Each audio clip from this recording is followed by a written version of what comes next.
Alright, so I'm going to test this clock spring. You can see I got the airbag disconnected, these pigtails, the volume controls disconnected from right there, and I disconnected the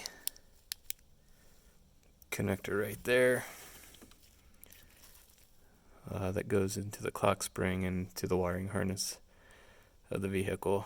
So what I'm going to do is I'm just going to do a simple continuity test by hooking up my lead here into each wire. So there's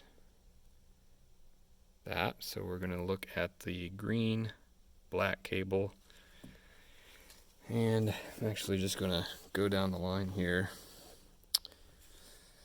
and do a continuity test to all those pins on the back, which is essentially testing the wire from there through the pigtail into that connector, through the clock spring, and then out through this connector.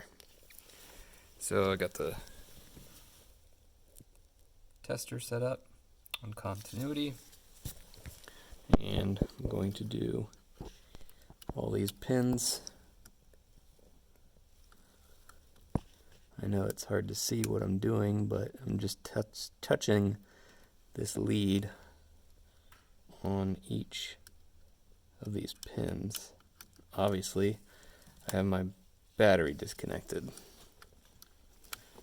so I get nothing.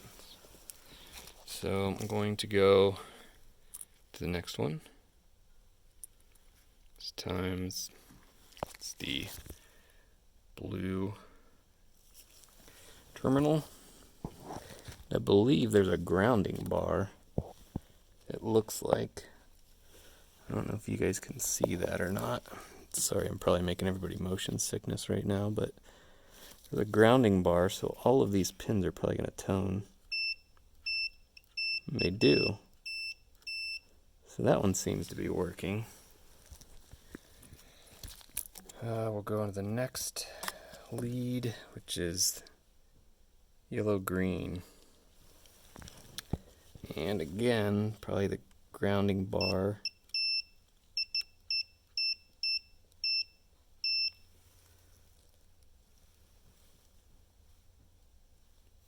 And yeah, the grounding bar is shorting out all the pins, so I'm not getting anything on any of the other terminals. But go to purple. I don't know what that is. And